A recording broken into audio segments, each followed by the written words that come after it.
Welcome to the Jeremiah Patterson Show, and thank you so very much for joining me today. Happy Sunday, June 7th. On June 11th, 1963, President John F. Kennedy delivered a speech to the nation.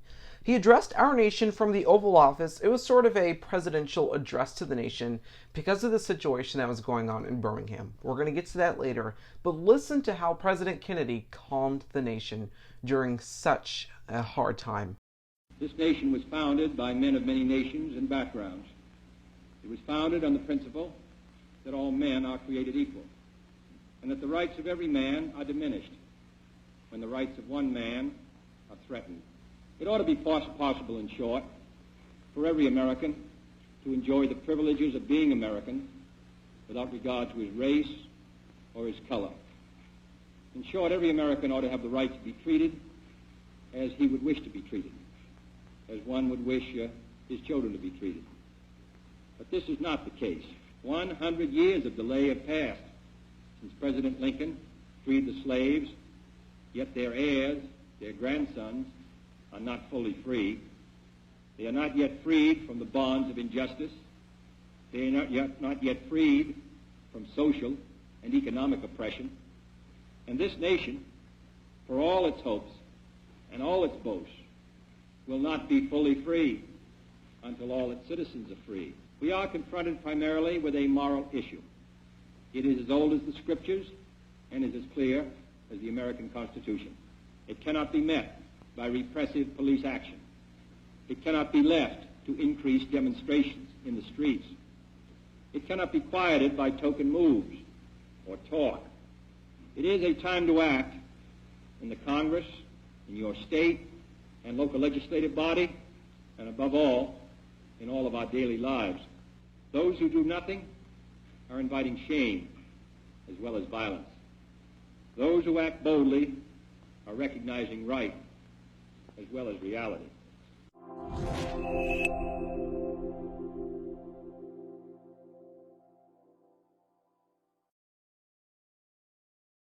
Quote, "This nation, for all its hopes and all its boasts, will not be fully free until all its citizens are free." End quote. Once again, that's President John F. Kennedy on June 11th, 1963, delivering this speech on civil rights, talking about the situation in Birmingham. He delivered that powerful speech on civil rights and how we have not changed much as a nation. He made that statement because of the violence that was erupting in the South, in particular, Birmingham, Alabama. And it started on May 11th, 1963, so this was just one day before Mother's Day. So Mother's Day is on May 10th, and so May 11th, 1963, this would be the day after Mother's Day.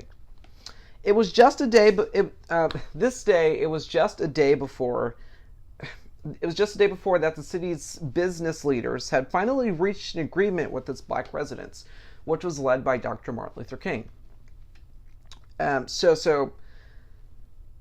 The city had finally reached an agreement with the business leaders and the black residents, and also with Dr. Martin Luther King was there, and also some other business leaders from the city,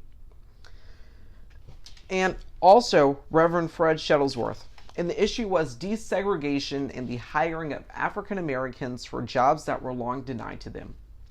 Now, this agreement came after weeks of African American demonstrations in the city, but it also infuriated the KKK when this event was finally settled, when everything was finally said and done and signed and put into action and put into force. It infuriated the KKK because they wanted no peace, no civil rights for African Americans. All they wanted was hate, injustice, and racial inequality for African Americans. And also its police protectors, which is overseen by Birmingham's racist public safety commissioner, Eugene Connor, or they like to call him Bull Connor. Eugene Bull Connor.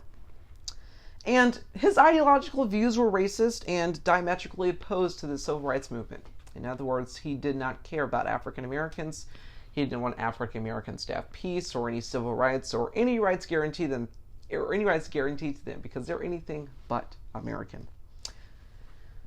But then something bad happened. The Birmingham protest movement had its headquarters at the Gaston Motel in Birmingham, Alabama, an establishment that was owned by a prominent black man by one of the city's most prominent black businessmen. Dr. King and other members were staying at that same motel, at the same Gaston Motel. Word then spread that the Klan were planning to retaliate against the Birmingham Agreement by bombing the same hotel that Dr. King was staying at with other members of the black leadership. So they had just finished this agreement. Dr. King and the other members of the black leadership, they were staying there at this hotel, and the KKK was planning to bomb this hotel in retaliation. When Eugene Connor got word of the plot, he rejected the advice of visiting the police chief from Albany, Georgia, instead, who urged him to set up a conspicuous presence outside of the motel to protect Dr. King and the other black leaders. In other words, someone advised Eugene Connor to set up a presence outside of that same hotel, so that if the KKK would try to retaliate and bomb the Gaston Motel where Dr. King was staying at, they would then go away because the police were on the scene. But he rejected that notion, he dismissed that notion, and instead he said this, quote, "I'm not," yes, and he declared he wasn't going to, quote, "guard that blink son of a blink," end quote. So the bombing happened and it rocked the motel. So the bombing did happen because Eugene Connor dismissed the notion. He refused to protect Dr. King and the other members of the black leadership because, as I said, his ideological views were racist. The sound of the explosion was so loud that it woke up residents throughout Birmingham. Bars and pools in the nearby neighborhood emptied. Black citizens began running towards the motel to see what they could do. The dynamite knocked out a wall, shattered multiple windows, and ripped apart the office. Just below the office was room 30. So the motel had an office. There was an office in the motel. So just below the Gaston Motel office was room 30, which was Dr. King's suite. A mob outside was seeking vengeance against the perpetrators who executed this attack. So they were looking for people who executed this attack. They were looking for the perpetrators who deliberately did this, trying to kill Dr. King and other members of the black leadership in retaliation for finally getting this agreement settled, because they did not want peace, they did not want civil rights for African Americans. So then that happened. Dr. King was spared because he had left the previous day to go preach at a church in Atlanta the following Sunday. But even though Dr. King was still alive, riots ripped through the city. And then another bad thing happened. Someone bombed A.D. King's house. And A.D. King is Dr. King's brother.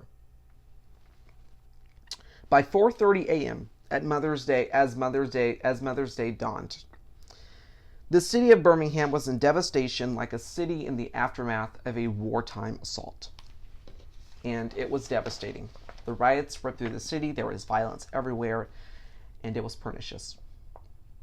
The unrest had spread over 28 blocks. 50 people were wounded, one policeman was stabbed, and scores of cars and police vehicles annihilated, including some that were even burned.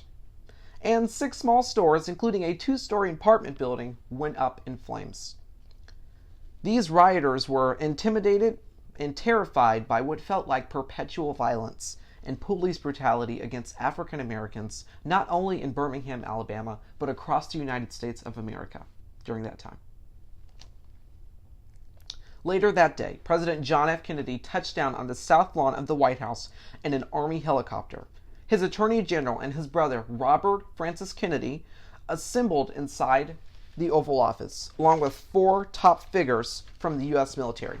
This was declared an emergency meeting, and in the meeting, they essentially debated whether more violence was necessary or more violence was on the way, whether federal troops should step in to control the situation, and also whether the agreement between the black community and Birmingham business leaders was in peril. In other words, if this agreement was in danger. In other words, if this agreement was being threatened by the KKK and ideological extremists in Birmingham, Alabama.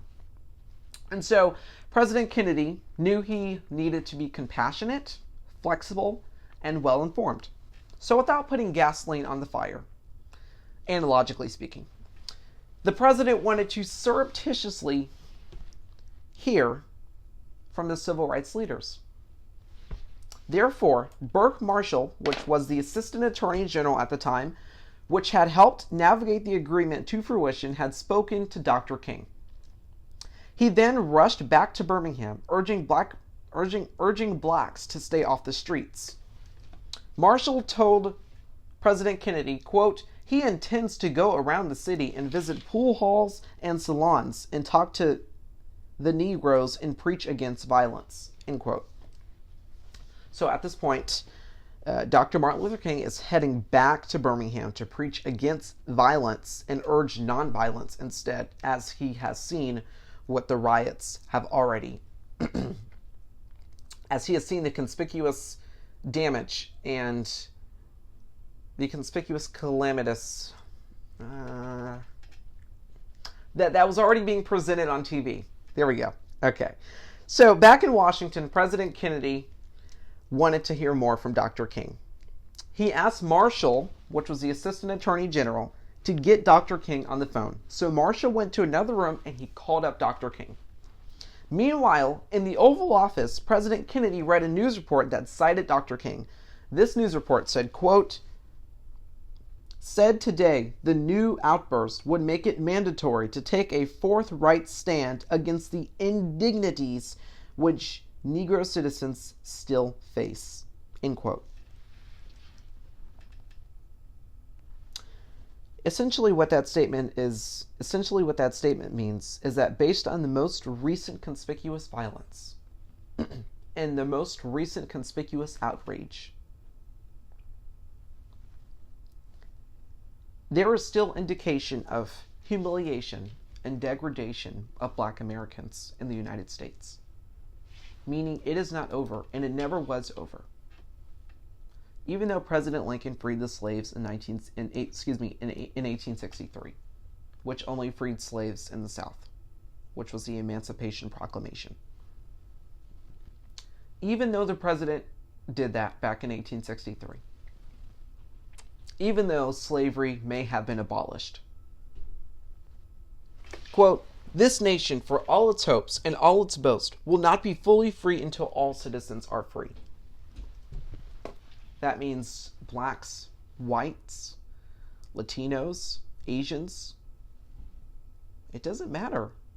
If one race is considered free and delineated as free, and not all races, then we are not the land of the free, which is cited in the national anthem.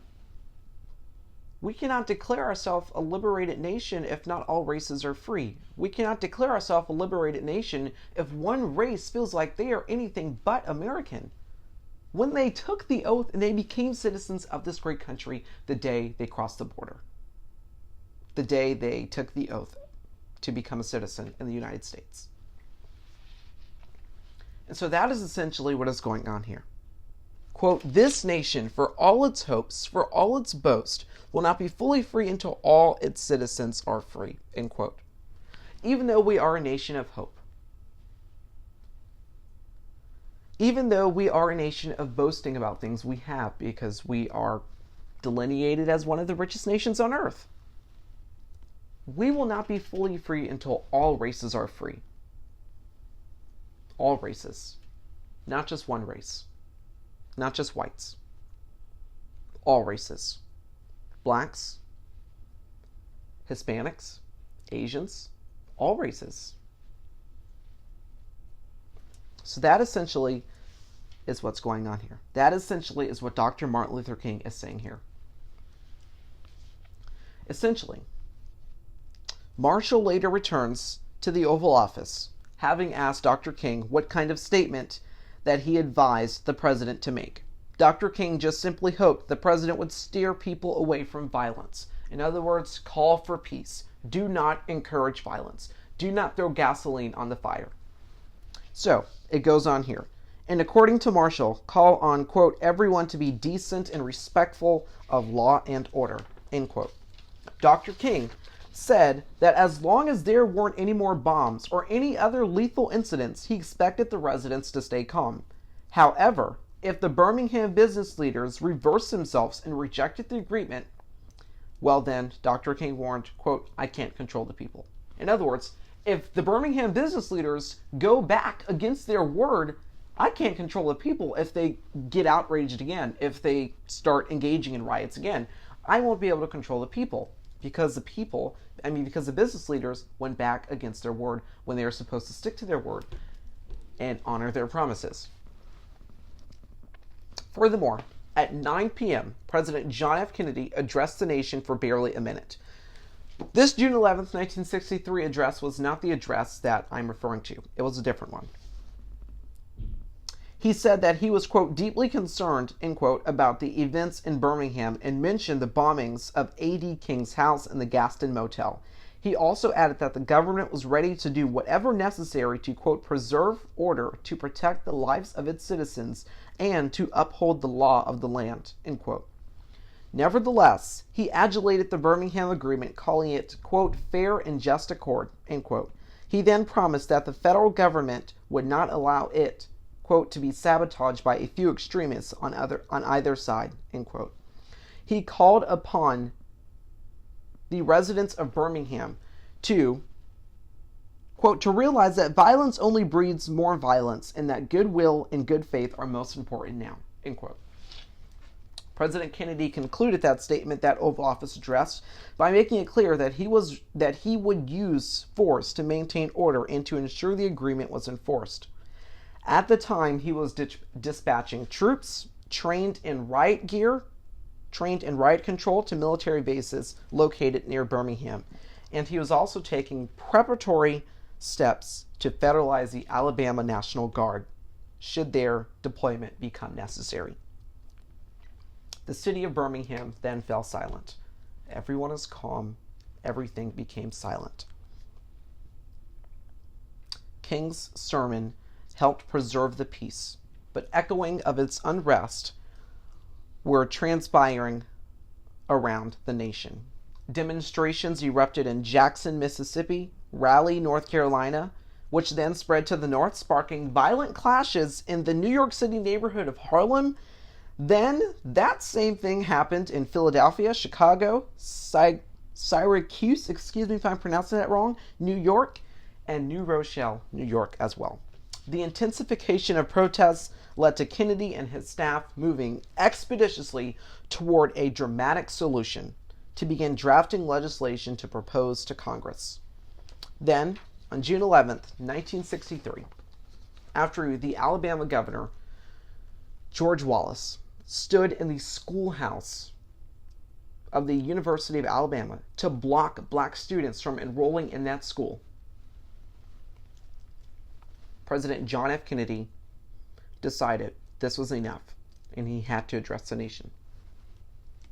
And so at 8 p.m. that night, with his black suit, white shirt, and black tie, President John F. Kennedy looked into the lens of the camera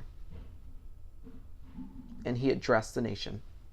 He announced plans to introduce civil rights legislation, and then he did something that he had never done before. He embraced black justice. The early King biographer Lee Ron Bennett Jr. wrote, quote, Kennedy made an abrupt turn and accepted the mantle of moral leadership King had urged upon him, end quote. In other words, he was accepting the leadership that King told him that King had urged him to do. He called for peace. He did not throw gasoline on the fire, but he quenched the fire. That is the sign of a good leader. Moral, ethical, calming, empathetic leadership. Time magazine, Alex Altman from Time magazine writes, quote, since George Floyd died on May 25th, demonstrations have erupted in scores of cities across the country as veteran activists and newfound allies alike rally to the cause of racial justice. The vast majority of the protests have been peaceful, with simple demands handwritten on torn pieces of cardboard. Enough is enough. Stop killing us. Justice for George Floyd. those pleas have resonated around the world, producing expressions of solidarity from Europe to New Zealand. End quote. Then it goes on to say, quote, since the start of his term, the president has turned the Oval Office into an instrument of racial, ethnic, and cultural division. A man who both sided a white supremacist march, went to war with NFL players protesting police brutality, called African nations, quote, blink hole countries, end quote, and told American Congresswomen of color to go back to where, to quote, go back, end quote, to where they came from, was never going to appeal for harmony now. Trump called demonstrators, quote, thugs, end quote, threatened them with, quote, vicious dogs, end quote, and borrowed a racist, popularized phrase by the Miami police chief, Walter Headley, which said in 1967, quote, when the looting starts, the shooting starts, end quote, essentially inciting violence. So in other words, hey, if you see someone looting, go shoot them. That's what the president is basically encouraging people to do. He is encouraging violence. You see what I'm trying to say here? President Kennedy in 1963, he did not throw gasoline on the fire. He quenched the fire. The president here is throwing as much gasoline on the fire as he can. Oh, shoo, shoo, shoo, shoo.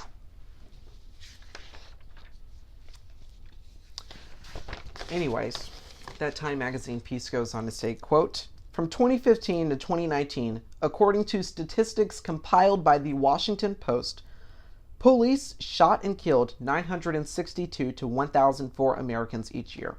Black Americans are nearly 3 times as much likely as white people to be killed by police, according to the database mapping police violence. A president threatening to unleash the military on citizens? How much more can the country bear? The 45th president has exacerbated the tensions between police and communities across the country, unwinding some of the key justice reform measures that President Obama had championed. Trump's first Attorney General, Jeff Sessions, reinstated a program that allowed the Pentagon to send state and local police forces surplus military equipment like armored vehicles, grenade launchers, bayonets, and battering rams.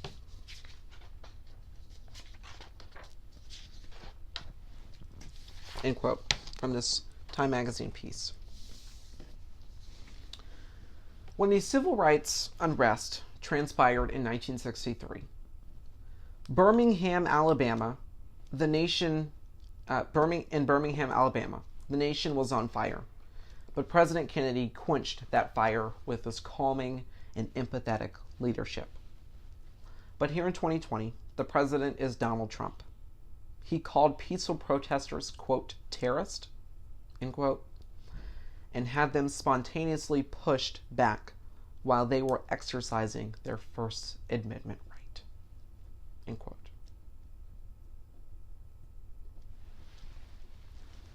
This country is not a dictatorship. We do not have authoritarian presidents or dictatorial presidents. But the way Donald Trump is acting is dictatorial and is authoritarian.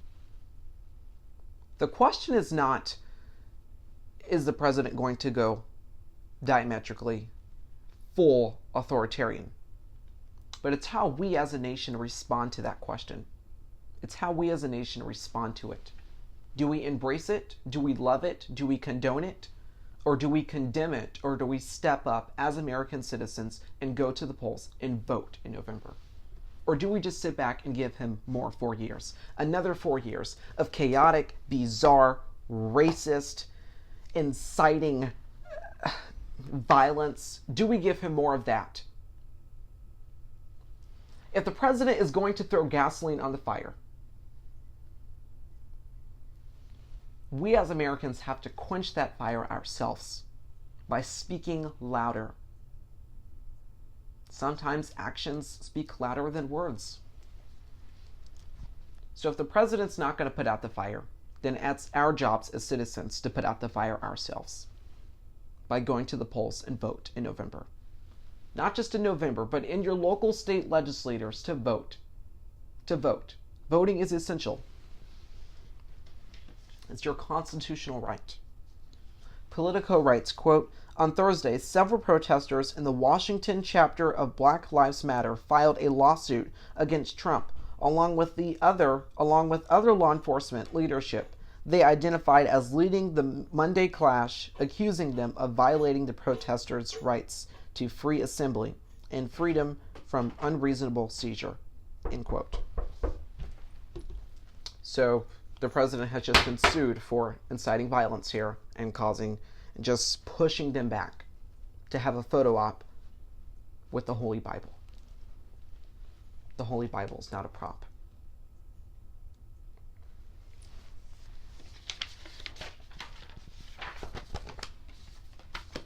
As I said before, we are here now in 2020.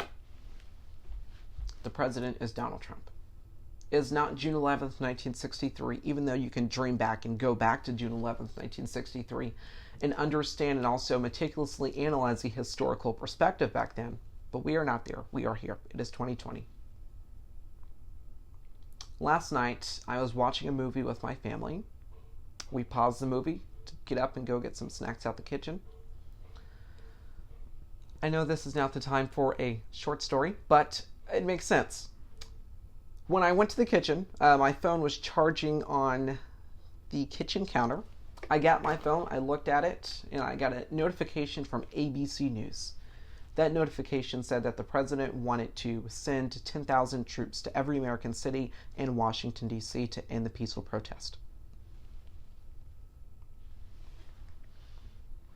What is so wrong with peaceful protesters in the United States? What is so wrong with people demanding the federal government and also systems all over the United States to get up and recognize the racial injustice against Black Americans in this country that is still transpiring?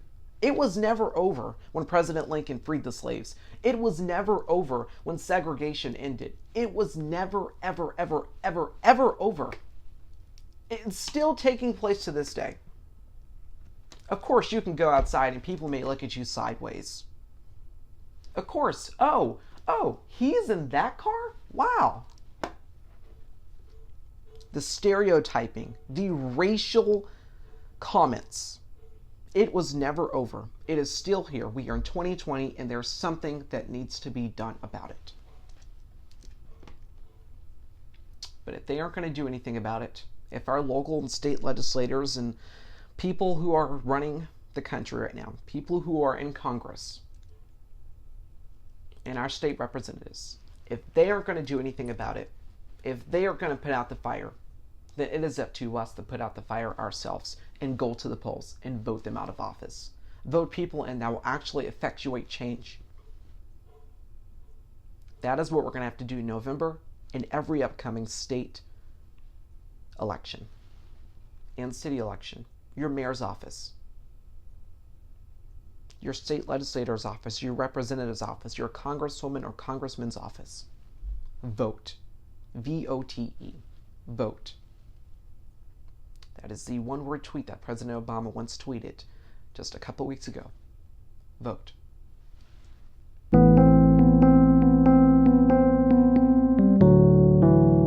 Welcome back. The Wall Street Journal has been doing some excellent reporting on why the White House Coronavirus Task Force is not meeting anymore. We are still in the midst of a pandemic, and that means this needs to be addressed. We are first sequestered in our homes and told to stay in our homes because of the coronavirus pandemic. Many people were mystified, intimidated, and also terrified by this virus. This virus has taken more than 108,000 Americans. That's how many people have died from this pandemic. I have reported on this podcast and on this YouTube channel about the president's downplaying of the pandemic, of the coronavirus pandemic. Millions of people have died worldwide. And this pandemic is devastating. It is devastating. The United States has well more than 1 million cases of the novel coronavirus, and we are still here. We are still in the midst of a pandemic. The Wall Street Journal reports, quote, the White House Coronavirus Task Force is meeting less frequently. The government's top infectious disease expert is getting little face time with President Trump. So one advisor has told the president, I just think the American people have moved on. I just think the American people have moved on and that this pandemic is over. End quote. So that was from the Wall Street Journal piece.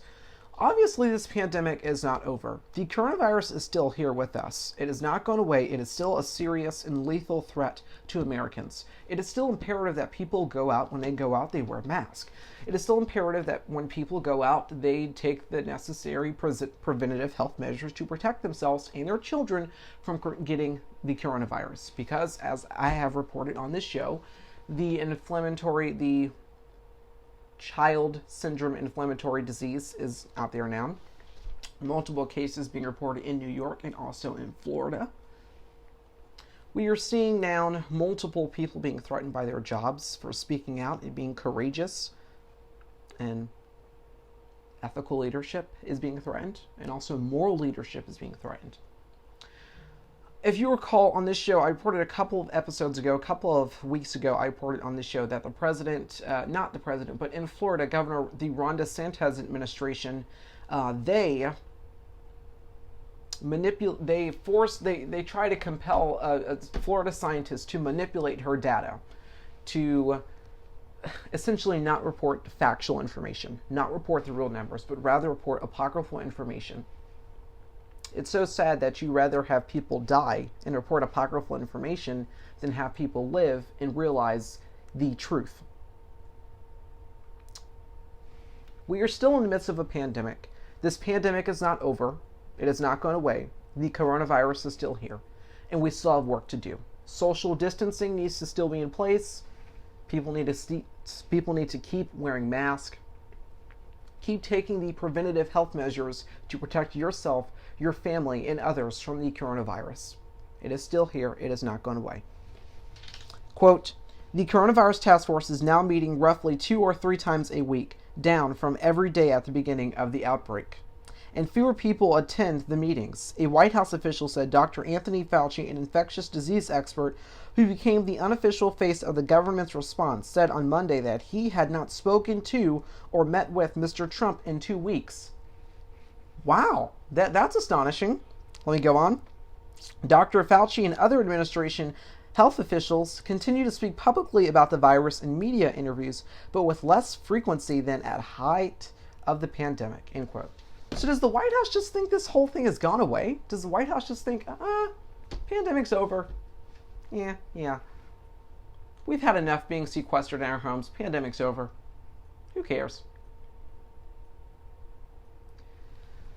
Part of the reason why the 1918 Spanish flu got so bad was because President Woodrow Wilson at the time, he was sworn in on March 4th, 1913. Part of the reason why the Spanish flu got so bad back in 1918 was because President Woodrow Wilson never addressed the pandemic. He never explicitly and publicly and overtly talked about the pandemic. And that is why 675,000 Americans died from that pandemic in 1918. We are now here in 2020. More than 108,000 Americans have died from the coronavirus pandemic.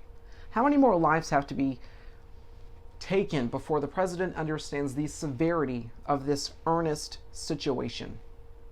The pandemic is not over. It is still here. Wall Street Journal also reports, quote, but the president's lack of public focus on the pandemic is alarming many health experts who fear that Mr. Trump is sending a message to the public that the virus is no longer a serious threat. Quote, we're very concerned that our public health message is not resonating. This was the CDC director. The head of the Centers for Disease Control and Prevention told a House committee Thursday. Quote, the president's focus on other topics has prompted allegations from Mr. Trump's critics that he is trying to paper over a national tragedy and distract from what some public health experts call the administration's inadequate early response to the virus, end quote. Once again, the Wall Street Journal's remarkable reporting. This is from Andrew Restuccia. The pandemic is still here. The coronavirus is still here. People are still dying from this pandemic. The states that are reopening, they can reopen because their citizens took the necessary health preventative measures to protect themselves from contracting this disease. Many people are still dying. This pandemic is still here. It is still real. On Memorial Day, when we were nearly about to reach 100,000 deaths, the president was golfing. If you recall on the Biden campaign ad, that the Biden campaign released that ad, the president golfing, well, we were about to reach 100,000 deaths. When we reached 100,000 deaths, all the president thought it was a good idea to do was tweet a debunked conspiracy theory about an MSNBC host instead of addressing the pandemic and doing a presidential address from the Oval Office about the pandemic. The president showed no empathy towards that unfathomable number, 100,000. 100,000 lives were lost that day. 100,000 lives. Over the span of months, 100,000 lives is where we are because of the downplaying, the no seriousness to this pandemic, the no serious leadership. This pandemic is real. It was real from the beginning. Where's the leadership? They backed out then, and it looks like they're backing out further now. Obviously, they think this pandemic is over. This pandemic is very still real. People are still dying from this pandemic, and it is still here. And it doesn't look like it's going anywhere anytime soon. So, please address this pandemic while we still can save lives. If we want to avoid another 100,000 lives, address the pandemic, understand the severity and earnest request of this pandemic, and get to work while we still can. We cannot afford to lose another 100,000 lives. This is not 1918. This is 2020. Let's not repeat the same mistake that was so reached in 1918, where 675,000 Americans died from the 1918 Spanish flu pandemic because of President Woodrow Wilson's downplaying. This is a health crisis, not a joke. We got work to do.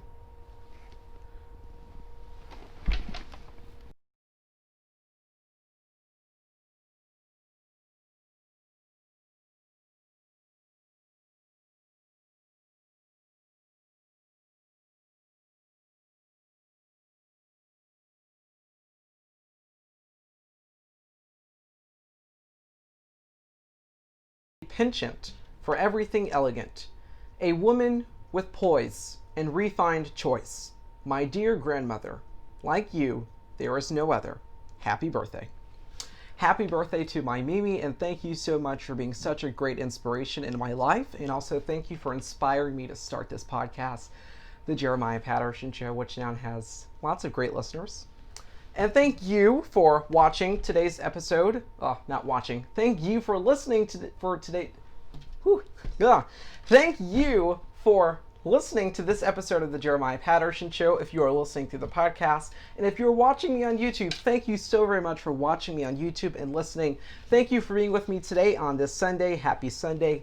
God bless. Stay safe. Stay hopeful. And please stay indoors. The coronavirus is not going away yet. God bless. Have a great weekend.